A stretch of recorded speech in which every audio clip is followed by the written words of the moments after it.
Well, here we go. Thank you, everyone, for attending and welcome to Matthew Skelton and Manuel Pais. They're the authors of Team Topologies, and they've been working for a long time with clients who have had challenges in working with multiple teams on software. So, welcome to the show, both of you. And before we jump into, kind of deeper topics, can you tell us about the 4 team types and interaction modes of team topologies, the 3 interaction modes? Sure.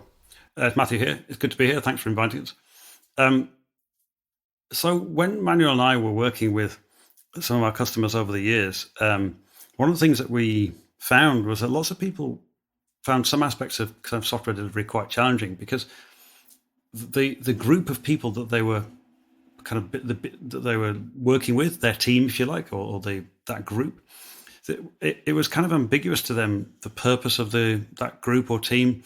It was ambiguous how that team should interact with other teams, and this caused quite a lot of challenges. It caused lots of sort of disengagement from people. It actually made the kind of responsibility boundaries quite ambiguous and fluid. And that often we saw tended to result in problems around integration, problems around clarity of purpose in the software, sort of reflected from the lack of clarity of purpose in the teams. So one thing we wanted to do with our book was to try and identify the smallest number of different types of team that would be needed for building and running modern software systems. And that's what we came up with, 4 types of team. And our starting point is what we call a stream-aligned team. This is a team that's aligned to a stream of change. We chose that name. It's not a particularly pretty name, but we chose that name because it's the name that's kind of most accurate and applicable across multiple different contexts. And it emphasizes the fact that we should be aligning to a stream of change, and because there's a sense of flow embedded in that name, and that's kind of really important in the book. And this is our starting point. A streamlined team has end-to-end responsibility for a particular slice of the software they're working on. Typically, this is aligned to like a kind of a business domain in a domain-driven design terminology, but it could be aligned to something else. It's sometimes aligned to a user journey, sometimes aligned to a regulatory boundary, something like this. It's where we've got an ongoing flow of change needed from a business perspective, and this team is then aligned to that, and the work it does is aligned to that kind of sense of flow. This team has got all the skills they need to build and run a particular part of that software. And it's typically a mix of skills, typically what we call cross-functional, but it's the exact skills in any one of these streamlined teams will depend on what they're doing. And that team has long-term responsibility for that particular part of the system. Maybe they look after 1 or 2 or maybe even 3 different services or products or whatever you want to call them. And that's our starting point. And the reason why that's so fundamental is because there are no handoffs. There's no handoffs to other teams. And that then means that there's one of the biggest impediments to a good flow in an organization is handing off to other teams. So we've removed that impediment, and that team can then work on owning that service over a long period of time. Streamlined team, that's our starting point. And really the other 3 team types that we have support that streamlined team. We've got an enabling team. Enabling team is a group of experts who do not own any software, do not build any software themselves. They help streamline teams to bridge capability gaps, to understand new things, to migrate from one thing to another, to adopt new skills, whatever it might be. And the enabling teams are looking across multiple different streamlined teams and spotting common problems. But the interaction between the streamlined team and the enabling team is temporary. It only might last for a day or 2 or a few weeks. It's not permanent. So we avoid the situation where enabling team becomes a kind of crutch or a dependency on the streamlined team. The purpose is to kind of keep that streamlined team decoupled, independent from other streamlined teams. We've also got the concept of a complicated subsystem team, which might be needed if there's some really awkward processing or calculation needed in part of the system that would otherwise increase the cognitive load on a streamlined team. It's not about a shared component. That's not the driver for creating a complicated subsystem team. It's purely about kind of cognitive load and the level of skills needed. Typically something like, could be machine learning, it could be video processing, it could be transaction reconciliation, something where there's a lot of complicated logic and mathematics usually involved. But the driver for creating that kind of team and that subsystem is about limiting cognitive load on the other streamlined teams so they can continue to have a fast flow of change. And then finally, our fourth type of team is called a platform team. It's really a group of teams as a platform. And this is the word platform is a bit awkward because it's got a bad reputation from the past. But a Team Topologies platform, or the kind of platform that we describe in Team Topologies, is actually very different from a lot of the platforms of the past, or the purpose is very different. The way in which you think about it is very different. Its primary purpose is to accelerate the flow of change, the flow of software delivery in the streamlined teams, partly by reducing the cognitive load on those teams. And that's really the primary purpose of that platform. It's not necessarily about shared services. It's not necessarily about license aggregation. It's not necessarily about any of the things that used to drive kind of platform adoption in the past. And it has a strong focus on developer experience. We tend to treat our internal colleagues as sort of like customers because we're building this platform as a kind of internal product. And so we reach out to them. People from the platform reach out to these internal teams and understand what they need and only build things that actually are going to meet those needs. So we've got streamlined team as the fundamental building block, if you like, of how we do things. And these other three team types, enabling, complicated subsystem, and platform team, kind of support that streamlined team, support that independence, support that limiting of cognitive load to enable a fast flow of change on an ongoing basis. And that definition around those four different kind of teams and the kind of criteria that we use are quite new in some respects, particularly with a focus on flow, the focus on keeping things autonomous, and crucially, focus on kind of limiting cognitive load. And that level of definition has brought something new, as far as we can see, based on what people tell us. It's brought something new to how people think about setting things up for effective software delivery. So, Manuel, you can maybe talk through the interaction modes. Maybe, yes, you can have a break. Also, thanks, Vaughn, for inviting us for the podcast. And just very briefly, going back to the idea of the why of these four types of teams and three interaction modes, we really should be looking at those as just building blocks, right? So it's not that you expect to decide how many of each type of teams we have and how should they interact, and then we're done, right? So a key aspect of the book Team Topologies is also how do we use this sort of building blocks and much better, much more clearly defined types of teams, responsibilities of teams, as well as how they interact to evolve, right? So maybe some of our one of our value streams maybe in the future is no longer that valuable, and we realize we need to make changes, and so that's not a critical or a core business domain anymore. So that's kind of the whole idea, that there's an aspect of sensing where we're going and how do we kind of change over time in an evolutionary way, rather than now we're gonna do this big transformation and then we think we're done.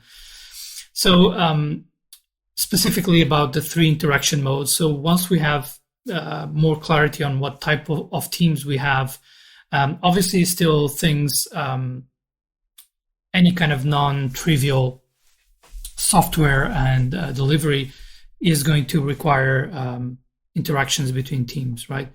And so we often, what we've seen in the past is kind of naive definitions of collaboration, for example, where we're saying, well, collaboration is always a good thing. We should promote collaboration between everyone, but that actually has a cost, right?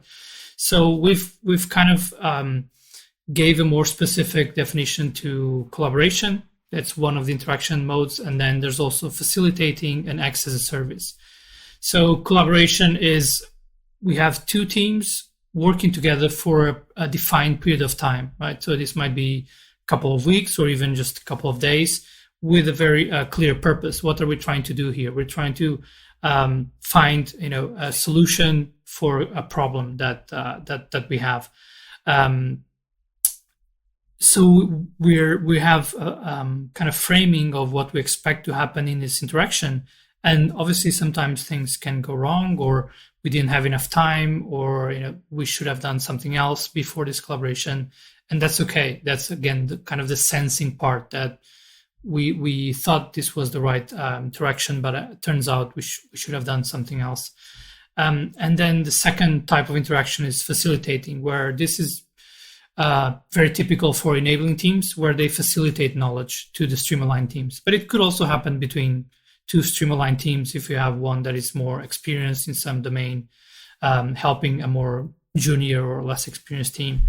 So whenever one team is helping the other team kind of gain knowledge and understand some domain that where they haven't had any much experience, perhaps. So that could be anything from test automation to infrastructure as code, or any, not necessarily just engineering, but product development, any kind of domain where one of the teams is being facilitated. So the other team, the facilitators, or like the enabling teams, are acting in a sort of mentor role, and by teaching and helping, first of all, understand what is that other teams' kind of gaps where they are now, and then providing adequate sort of experience of learning, right? So that's the facilitating. And finally, X as a service is very much like when similar to when we talk about infrastructure as a service or platform as a service, where one team provides one or more services in a way that they can be consumed in a self-service fashion without actually requiring the teams to have to communicate, because we have a clearly established service. We have a very good user experience, as Matthew was saying. We have adequate documentation so that the other teams can consume this service sort of independently. So that's very much like what you get from AWS or Google Cloud when you're using their services, right? You don't expect to talk directly to their engineers. They've done the work to make their services consumable by many different organizations and teams. Set of explanations there. I know we'll talk about DDD more in a little bit, but my kind of mapping of this to domain-driven design is sort of like each stream-aligned team is probably like a team working on a bounded context, and the enablers are kind of like the domain experts, and the complex subdomain type people are probably like the domain experts, and I guess the platform people are maybe focusing on integration or something like that between the bounded contexts. It's more like possibly, but they're more like focusing on stuff which is not related to those bounded contexts, stuff which is not really kind of core. They might be focusing on things which are, if it's an organization that focuses on selling pizzas, then managing data and certainly managing cloud infrastructure is not really very related to selling pizzas. So in that sense, then some of that kind of stuff we'd probably expect to be in platform. Not necessarily. It's not always true. Sometimes a team working on the in a my account bounded context or something, or working on the payments process, might find it useful to retain within their remit the ability and the control to spin up their own cloud infrastructure because they need to go quickly. That might be their choice. That might be the right thing for that product, even though it's not strongly domain related. It's just at some point, it's something that's not strongly domain related is a typical candidate for looking for a different home for it.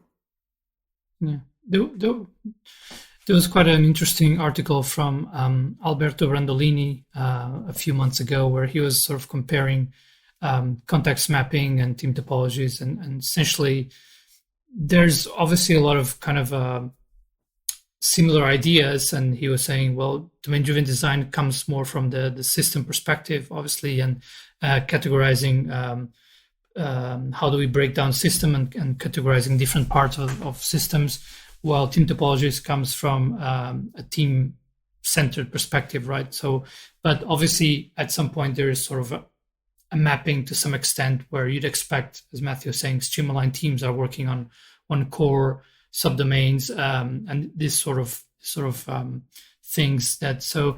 But with team topologies, we're focusing on clarifying the different types of teams. But there's definitely a lot of overlap, and what we see with clients that already have adopted domain-driven design or have tried to think from that perspective. For them, it's easier to then understand how team topologies fits in, because obviously the way we set up teams has an influence on the systems that we're able to create, as Conway's law famously says, and vice versa. So it's quite interesting. I find the relationship between domain-driven design and team topologies. Yeah, cool. And I think too, like you said, the complexity subsystem teams or complex subsystem teams aren't really about developing components or things like that. In fact, if they were domain experts, they might not actually be able to create software, but they can certainly describe the end goal of this and help innovate around that. Would that be true? Yeah, I mean, if you've got domain experts, they would typically, if they're going to play a part like this, they'd either sit inside a streamlined team as an ongoing expert, or more likely probably act as an enabling team, helping multiple streamlined teams, one after another perhaps, to understand something about this particular domain, whatever we're working in, if there's some complexity in there, so that those people never become a bottleneck, they never become a dependency, that they're explicit. The way that enabling team is measured is in terms of the accelerating effect it has on the teams they're helping. So we're always thinking about fast flow of change, and that's how basically all the primary measures of effectiveness in these teams is around either their speed of change or the speed of change they're able to help improve in other teams. Yeah, so kind of different motivations for why these two approaches to software development exist, but definitely not mutually exclusive.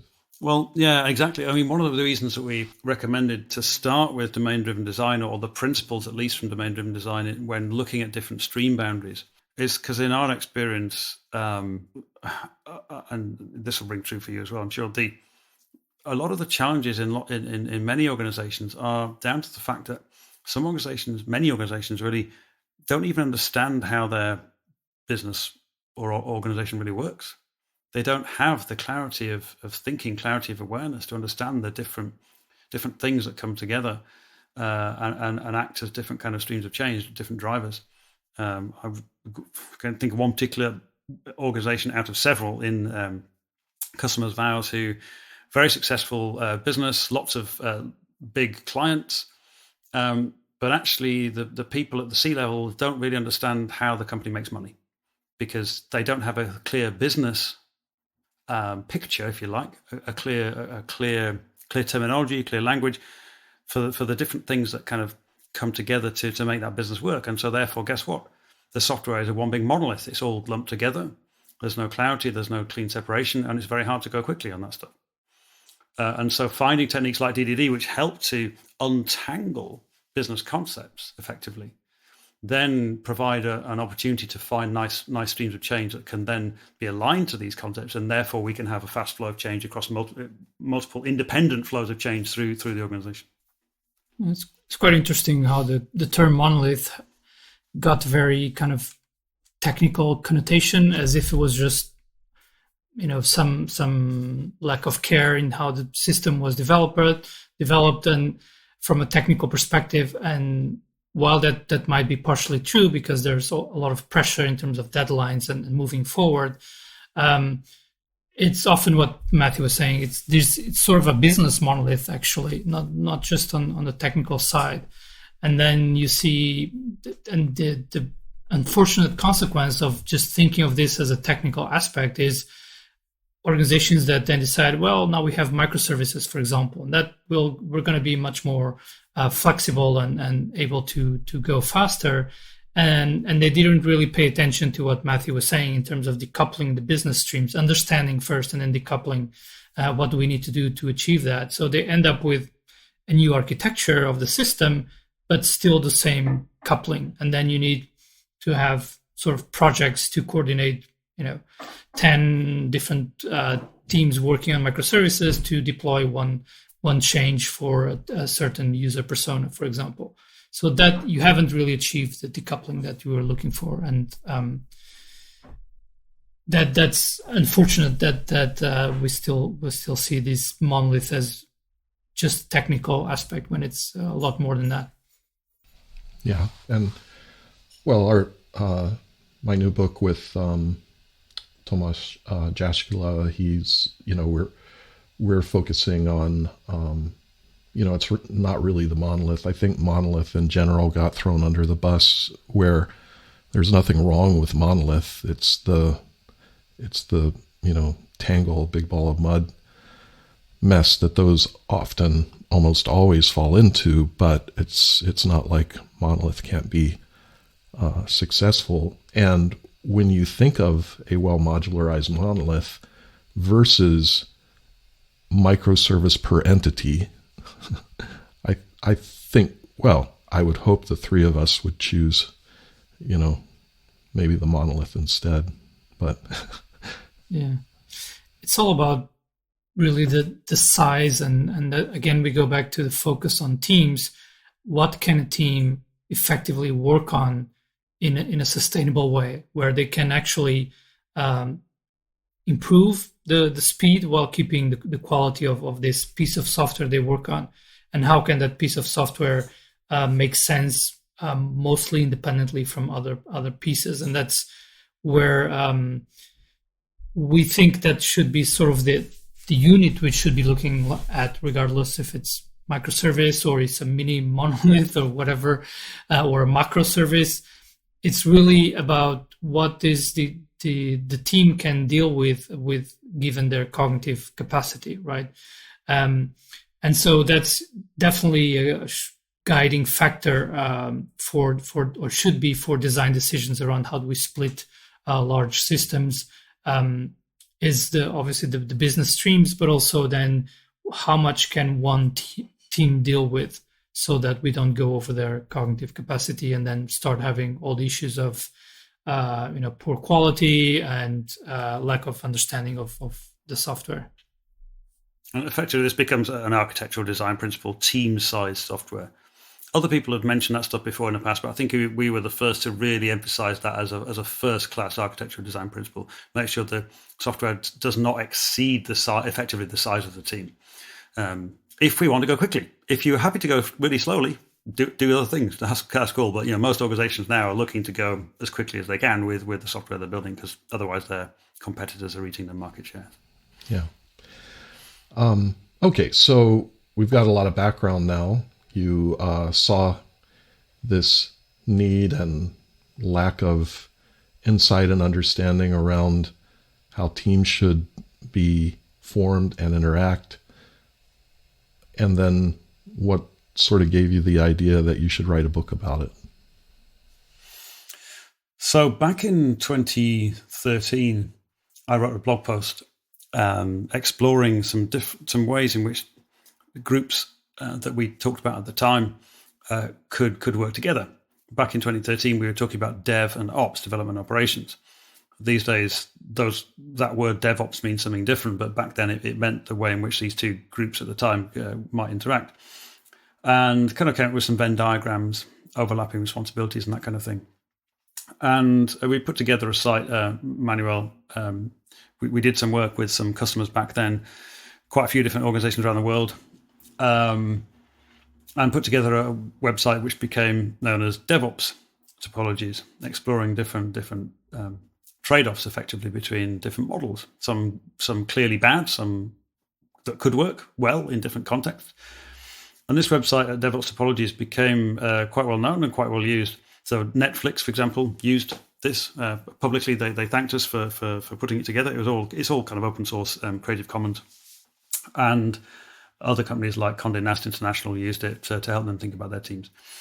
And so this gained quite a lot of traction, and we started to explore ideas outside of just a static kind of team relationships model, bringing in lots of other dimensions like Conway's Law, like team cognitive load, which incidentally, a cognitive load applied to teams, incidentally, is something that we introduced.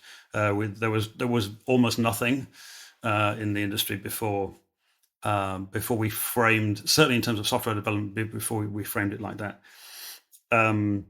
But also dimensions around being able to listen for signals inside the organization that tell us that something's wrong. And we can do that because we've got defined team types and defined team interaction modes. And we can use awkward interactions to tell us that something's wrong. So it ends up being a bit of a diagnostic ability. We enable the organization to have a kind of diagnostic ability, self-diagnosis ability, by adopting this way of thinking and behaving. And a whole bunch of other stuff that it's not just about how you set up your teams. It's how you turn your organization developing software into a kind of learning, sensing organization that can actually adapt and respond based on how it perceives what's happening, and how it can then realize that boundaries that were good in the past are no longer good, and we need to change them, and therefore adapt the software architecture. So effectively, yes, it starts off being about teams, and the book literally has the word team in Team Topologies. It's really thinking about the relation to socio-technical architecture, thinking about the relationship between teams and software architecture, and so bridges into and should strongly influence our approach to software architecture within the organization. And I hear a lot about socio-technical architecture, and I think maybe to some people it has a little bit different meaning. I had a podcast last week and another the week before that mentioned this topic, and at least to some people it means a lot about empathy, as in we're working together and I have to explain something to someone who doesn't understand it. How could I explain this in a way that my grandmother could understand it? Yeah. I mean, maybe that's one way of looking at it. How do you look at socio-technical architecture? The starting point really is this mirroring effect that is characterized as Conway's Law, but that's been found in multiple different kind of engineering type disciplines. It's been found in software, it's been found in jet engine manufacture, in automotive manufacture, in a bunch of other kind of involved engineering disciplines, where the communication inside the organization has a strong mirroring effect on the architecture, and vice versa. So if you've already got a particular kind of architecture, the likelihood is that then there's a kind of back pressure and to try and change the team structure to match that, or rather the communication pathways. And so effectively our starting point is to acknowledge that there is this sort of tendency, this sort of natural force, because we're human, and we like to communicate, or communication has certain effects for us. This is having an effect on what we're building or what we're trying to build and run. And that realization I think it's much more widespread now, certainly in the last few years, but even just 5 or 10 years, certainly 10 years ago, this idea of this relationship between communication lines in the organization and what kind of likely architectures are going to result was not something that was very, very commonly thought about. And so just more in general, this kind of relationship between the human side of an organization and the technical side, just that being a thing that needs to be now considered is kind of a breakthrough that more and more organizations are now thinking about this stuff.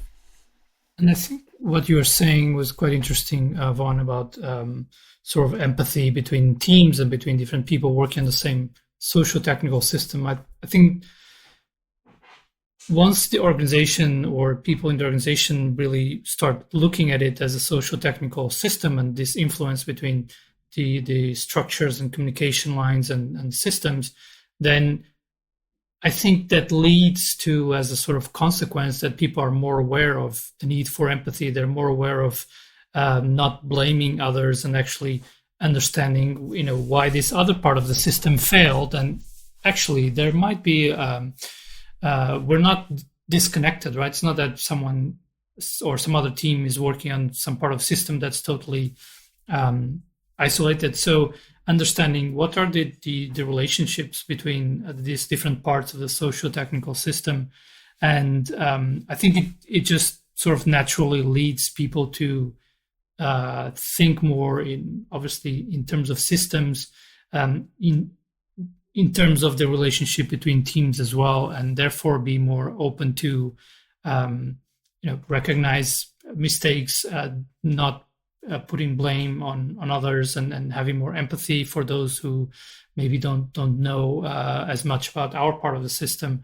And the nice thing is then you have the interaction modes we talked about. So if you identify that, look, our team has kind of strong dependency on your team because, let's say, maybe some code doesn't have very clear responsibilities or what have you, or maybe we're dependent at the infrastructure level, it can be anything.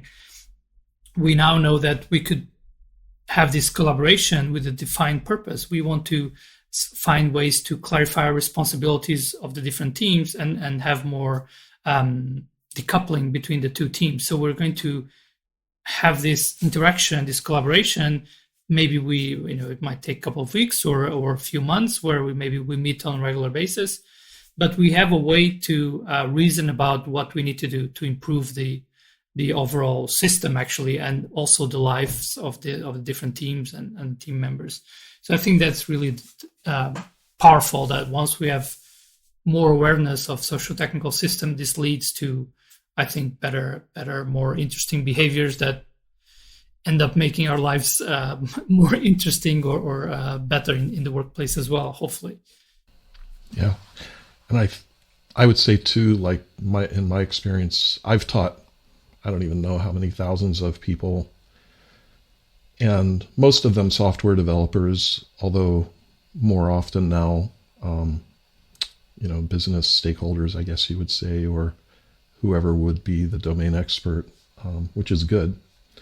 But I often find the blame being placed on the business as, software developers say, well, they won't interact with us.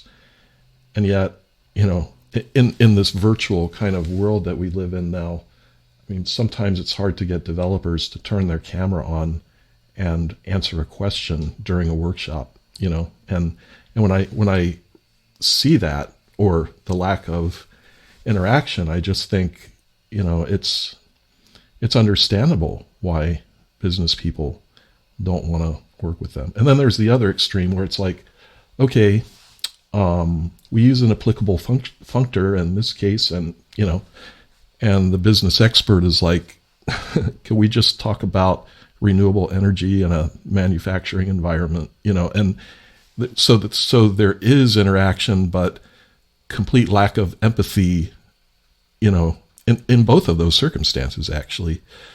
So I think, as difficult as it may be to hear for software developers, that we are actually the ones who need to take the biggest step in the other direction. What's your experience there? Yeah, it's. I think there's a lot in that.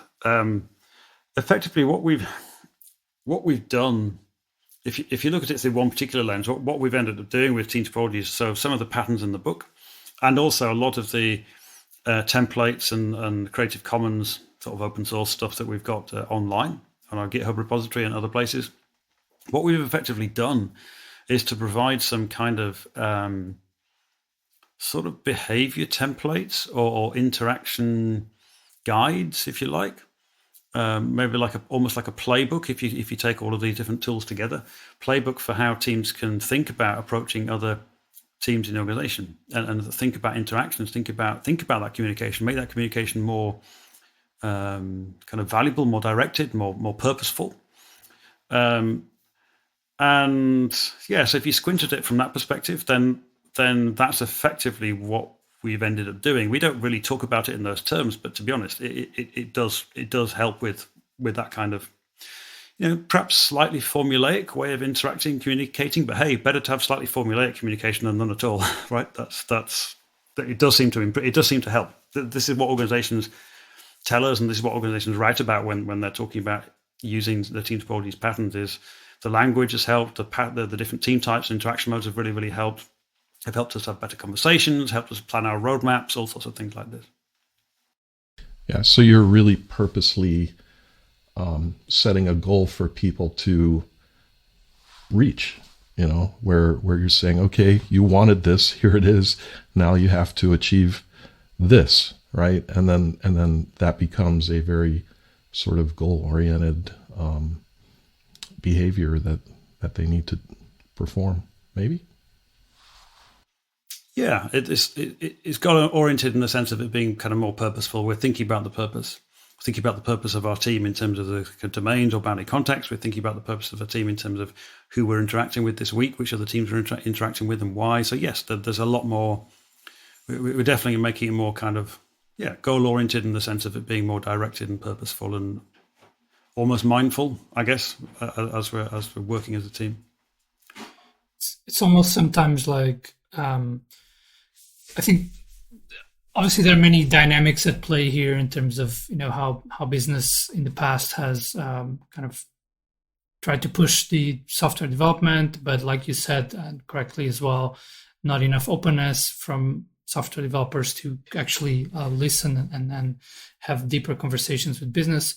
But there's also, I find, in my experience at least, that many teams that are in software development are kind of have a strong fear of failure, or fear they're not open to say that we don't know something or that we're not able to do something, because they fear there's a very negative association with those kind of statements. And like Matthew was saying, we're not talking in these terms in the book, but what I hope at least is that by clarifying the interaction modes and saying it's okay to collaborate with this other team because you want to solve a problem, your team has a problem that the other team might help solve, and also the facilitating mode, we're saying it's okay to acknowledge that there are other people with more experience that can help us and that can cut our learning curve by a lot, by just understanding what problems we're seeing and what kind of help we need to in terms of knowledge and skills.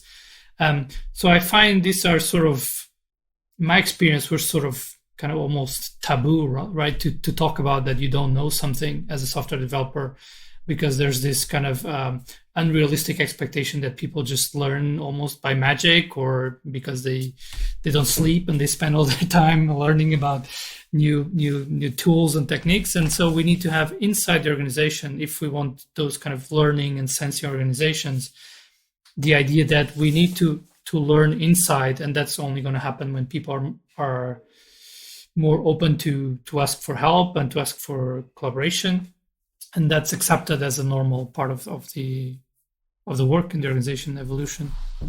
Yeah, and there's no penalty for not knowing or being wrong about something the first time or even the second time. And yeah, very important, very important. So, well, I'm a big fan of Susanna Kaiser, and I think you are familiar with. Yep. Yeah, definitely.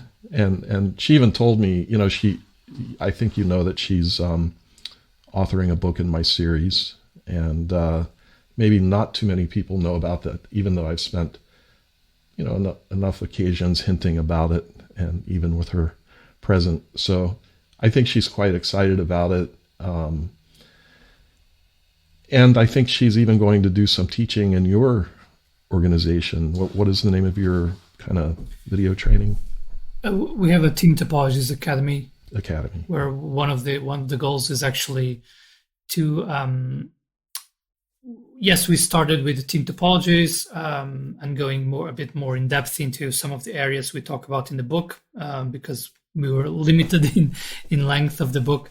But the idea is also then to start bringing in other people who, like Suzanne, who have done a lot of work in terms of the intersection of these different areas. So domain-driven design, team topologies, wordly mapping as well.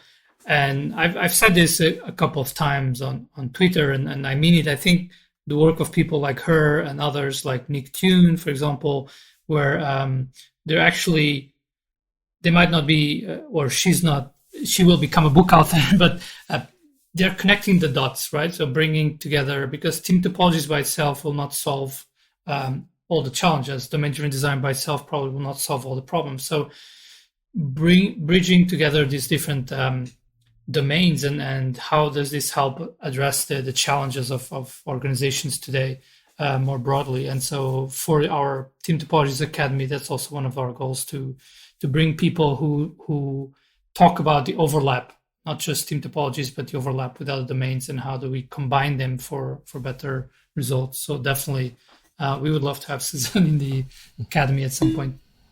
What do you think of wordly maps or wordly mapping with team topologies? And we've already spoken about DDD, but wordly maps being about strategy, So it was actually really interesting to see one of the case studies from a company called Foot Asylum. They're a clothing retailer based in the UK. And they wrote a case study after we I can't remember how we found out about them. I think we saw something online, or anyway.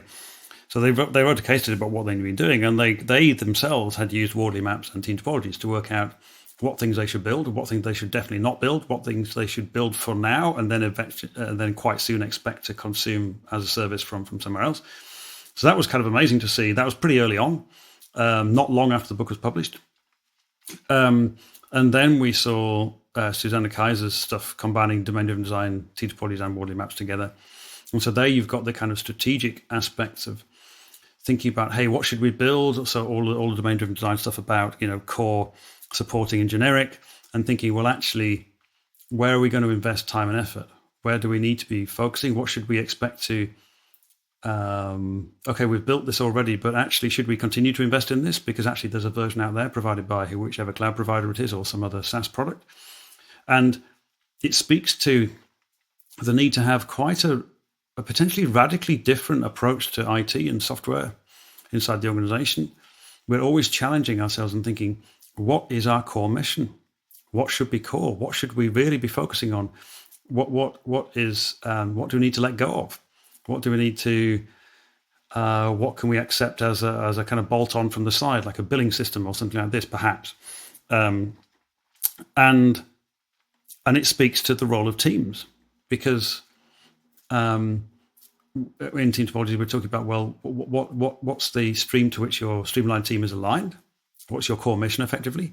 What stuff might be a distraction, and therefore might you think, well, this feels now like it's slowing us down. It feels like it's increasing our cognitive load. Therefore, we shouldn't really be doing this stuff. So then you're looking around for options. And so these three things come together: the team topologies and wordly maps come together to help provide effective. I mean, the way that Suzanne Kaiser talks about it, it looks basically like superpowers. It looks like superpowers for organizations that are building and running software to be able to stop building stuff which is not relevant, or consume it from outside, because it's better to consume it from outside. It's provided as a service by a company that really knows what they're doing, and therefore to deploy limited resources to the stuff which is actually going to make a difference.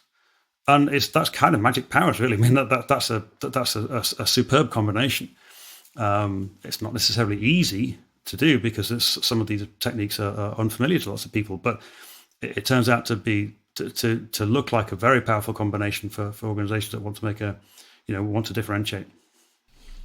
Yeah, and it doesn't even stop there. It's like, okay, we've deployed this, we've made fast flow of change, work for us, but it's going to be better for financial reasons, economic reasons, to move to the cloud, right? What do we do? What do we do now? even those kinds of transitions. Yeah, exactly. Yeah, and it definitely lines up with our concept of thinnest viable platform. We're not recommending building a monster platform. We're talking about keeping it as thin as possible. When we say thin, we mean the stuff that we build inside the organization. There might be a whole other platform built outside, but it definitely fits in with patterns like that. Sorry, Manuel. It's fine. No, just mentioning. I think it has to do with this idea of having situational awareness, right? So I think Wardley talks a lot about that, understanding your landscape, understanding where you're expecting to go, and making very intentful decisions and some hard decisions, as Matthew mentioned, in terms of what do we let go, or like you're saying, we built this great product, but now our competitors are in the clouds, and it's not a differentiator anymore. So we need really to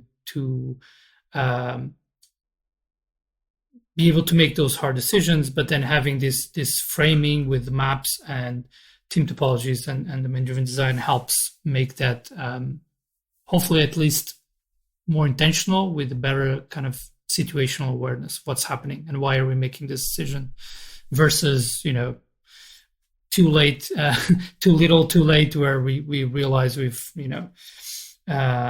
spent so much money on this. So we just continue because of, we have already spent so much, so we don't want to make that decision. But if we have the awareness, if we have the tools, if you like, the thinking tools to look at it from that landscape view, then those decisions become hopefully a bit easier. Thank you. And so what does Team Topologies help you do, let's say, be more successful with quality attributes, maybe security or other things, scalability, performance? What is throughput, low latency?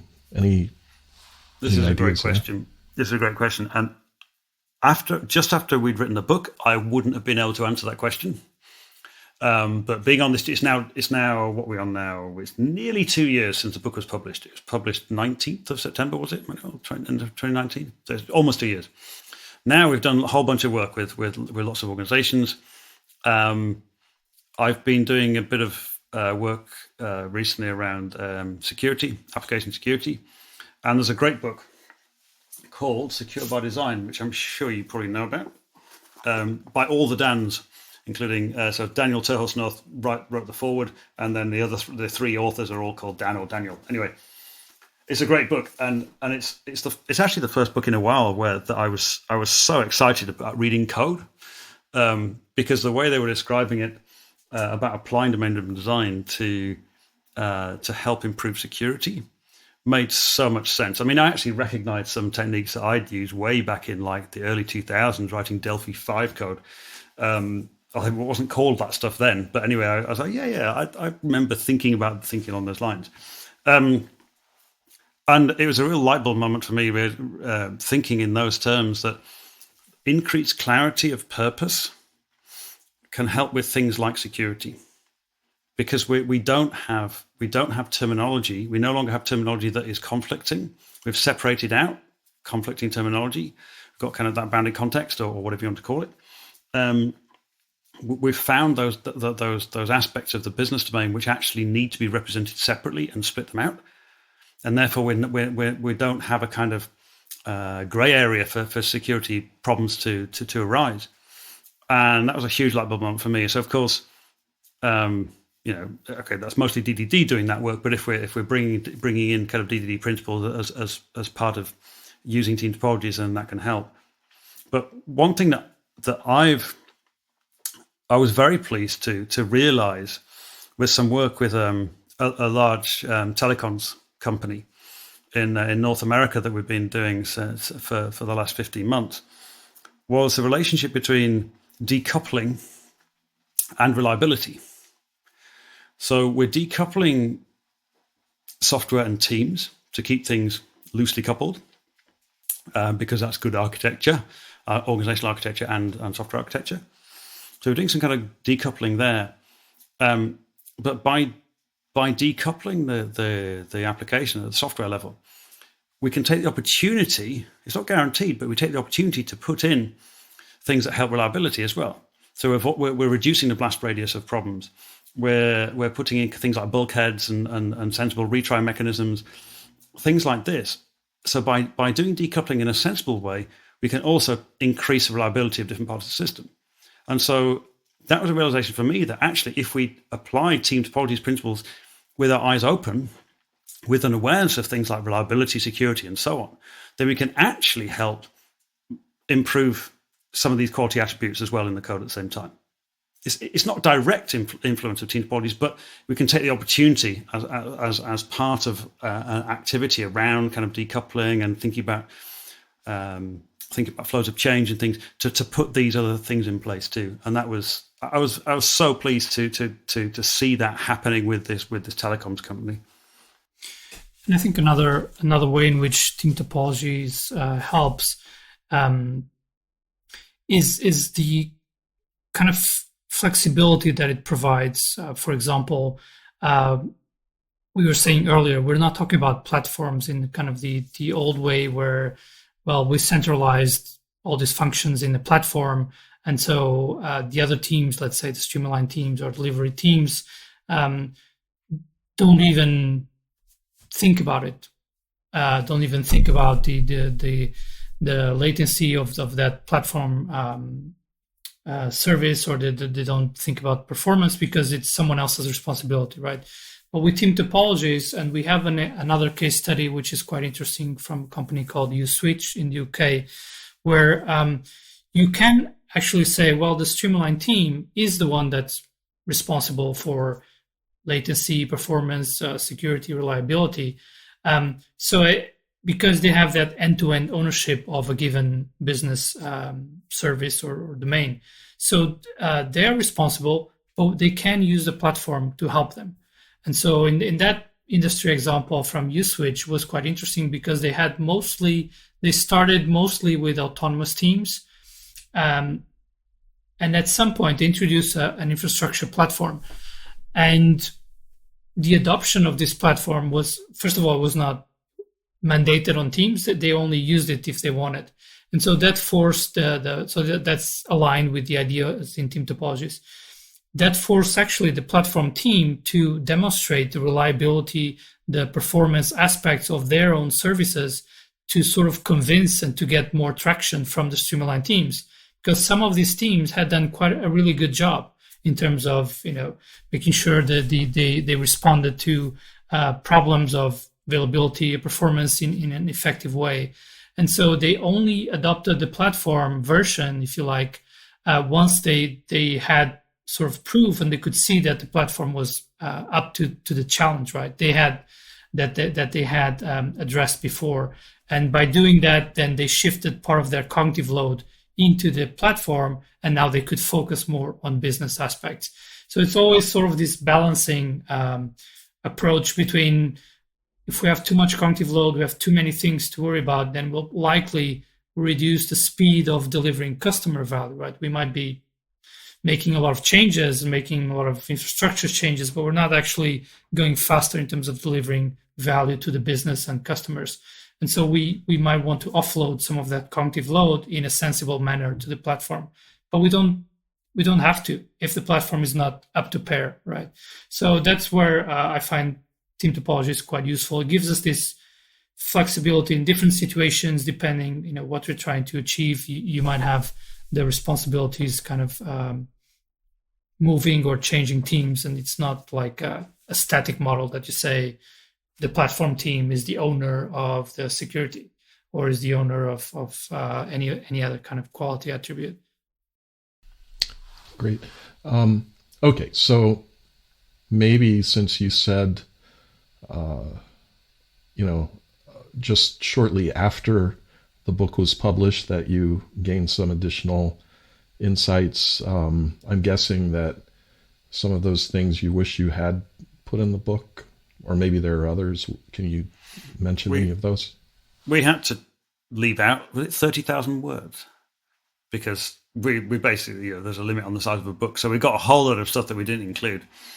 some really nice things as well. In fact, we need Manuel need to go through that stuff and work out what we're going to do with it. There was definitely some stuff around Wardley mapping that we took out.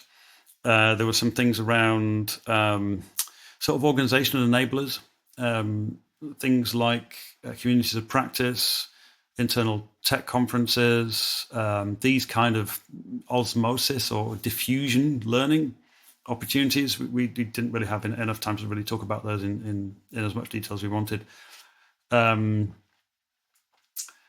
What else?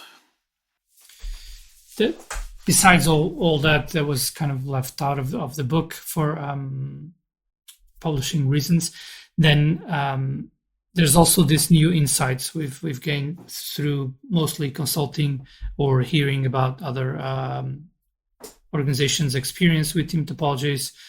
And effectively, one of the reasons why we started the Team Topologies Academy is to be able to kind of offer those insights to people in a more continuous way versus waiting for the next edition of the book, which will probably happen at some point. But for now, for us to be able to kind of add on top of the book what things we've learned and we've seen work well or don't work well, that's why the Academy came up as well. So there are different sort of, I would say, almost mini patterns perhaps we've seen working. One of the things we've realized is actually one of the types of teams complicated subsystem we said in the book, you should keep them to a minimum. This is not about having a team that it has a very strong specialization in some technical or some technology. It's really about managing cognitive load for the streamlined teams. And so we should minimize those types of teams, should be sort of an exception. And actually, what we should really be aiming is for them to behave as sort of a mini platform team. And possibly at some point, given, if this technology or if this subsystem they provide sometimes might even become sort of a commodity, right? Maybe now we have SaaS offerings or other organizations that specialize in that. So let's use that, right? And not build it ourselves anymore. So again, the part of the Wardley mapping thinking here as well. So that's one example where we thought, well, actually it would have been really good to mention that in the book. But yeah, and there have been other aspects. The word like platform causes so many problems because people have got so much baggage with platforms of the past. Endless Twitter discussions and conversations on LinkedIn and stuff. People getting so confused and getting really angry about, I don't want a platform, I want to be independent and all this. So we debate. Some of the terminology we've got in there is not necessarily the best, but when we contextualize this and when we actually explain, well, look, this is, you might call it platform, but just think of it, give it a different name, call it banana or something else. And these are the properties of this thing. That's very different from what was there before. So I guess we could have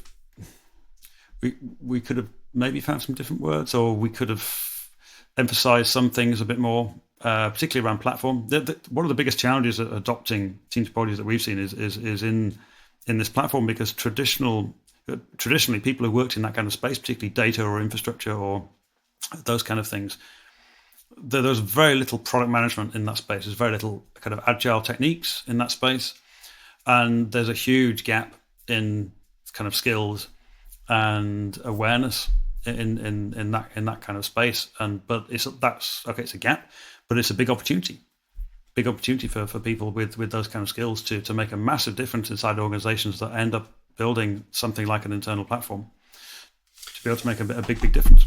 And user experience and developer experience professionals being able to get involved kind of in internal product and helping their colleagues as developers and other engineers to make the most of that platform offering. There's a huge opportunity there. Yeah, we've seen a few really good examples and of this idea of really adopting this idea of platform as an internal product with proper product management, user experience, all those things that you would expect in any other kind of product that is customer facing. And that's actually one of the areas we are exploring more in our new academy, so that we can provide more in-depth understanding around that. Look at, share these good examples that we've found of organizations that are doing this well. This new thinking around platform as a product versus the old kind of sort of black box platform that no one really understands or doesn't meet the needs of the internal team. So that's actually coming up very soon on our academy, this platform as a product course, which is really going through how do we apply this product thinking to the platform, and why should we do that. I wanted to add one more, I think, key insight for me, at least after the book was published, was the way the book is structured. We talk about the sensing and the learning part at the end of the book, the last chapters, and a lot of people focus on the four types of teams and the three interaction modes, which are obviously critical patterns. But it's, like I said in the beginning, it's really about how do we use those, how do we evolve over time. That's where the sort of superpower is, and it's as if a lot of people kind of stop in the patterns that don't think about how do we actually make sense of this in an evolutionary way. So I wish we had maybe given even more emphasis to that part in the beginning of the book, because that's really, you're going to be missing a lot if we're just trying to map what we have now to the team types and interactions, because it's about evolving and adapting. Yeah, when I write a book, first of all, the first book that was published, Implementing Domain-Driven Design, I had no idea how many pages I wanted to write. It was just a matter of, I've sort of fallen back to this, a book is as long as it says it should be, right? Meaning that the book kind of tells you what's missing, or early reviewers tell you what's missing. 30,000 words, that's maybe 75 pages or more. That's a lot of pages to leave out. Well, we had a hard limit on our publisher was like, this kind of book needs to have a maximum of this number of pages, and at the time the cost of paper was going up and is even higher now, and so there's all these kind of dynamics involved, and it had to be out by a certain date and blah blah blah. So we're like, okay, fine, and we had it printed in color as well. We were super happy that the IT Revolution, the publisher, went along with that, because that's one of the things that, the diagramming style that we came up with is very memorable. It actually conveys a lot of information because we've got a flow of change in there. We wanted to make sure the colors were recognizable. The colors worked for people with color vision impairment.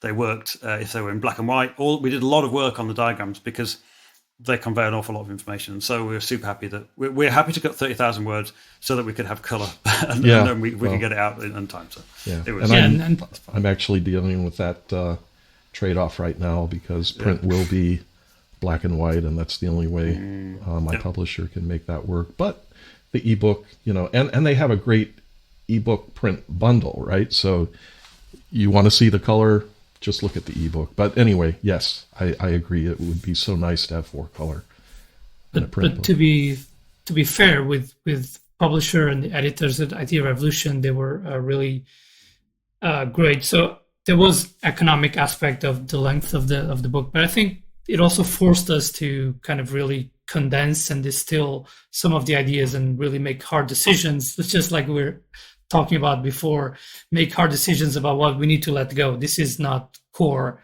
And so you need to make those trade-offs. But if you would read the first draft of the book, you would probably be quite bored. Maybe you wouldn't get to halfway compared to what came out when the editors from IT Revolution really helped us to turn it into more of an experience for the reader to go through and build up the knowledge and all that, because it was looking pretty academic in the first draft. So I think it wouldn't have been as successful as it was the book if it wasn't for the editors. Yeah. I understand that quite well. The IDDD book was, well, I was told by multiple potential publishers, wow, your book is very academic. And finally, Addison Wesley said, how would you rate your book in terms of, expertise level between 1 and 10? And I said, probably like 7 to 9. And they said, no, it's going to be 4 to 7. Well, that changed a lot, right? And it added pages. So that's interesting. How many pages were you? I don't remember the count of pages in your book. Total number of pages is 216. Oh, wow. 216. Yeah. Well, that is quite readable. My distilled book is maybe 160 pages, and you can get through that in a weekend easily, if not one day. So what happens now in the future? Will there be maybe a second edition? Doesn't sound like you have enough pages for all those words. Maybe a second volume, or? So what's likely to happen is not a second edition exactly, but a new book in a couple of years. We're having some discussions with IT Revolution publishers about that. We're not sure exactly the focus, but what I can definitely say is people are starting to use the Team Topologies ideas outside of software. People are already doing this. We've not even talked about it ourselves particularly. People are already looking at the patterns and going, what happens if we apply that to sales or marketing or legal or IT support? So I literally had two separate conversations with two separate organizations today where they said they were planning to do exactly this already. So maybe a second book would be applying these ideas outside of a software context and looking at the implementation. It's not guaranteed, but possible. That's certainly one thing which will be appealing, seems to be appealing already in the market. So are you two going to purchase the island together or separate islands? I'm just wondering how. No, I'm already on an island. I'm in the UK, so we're yeah.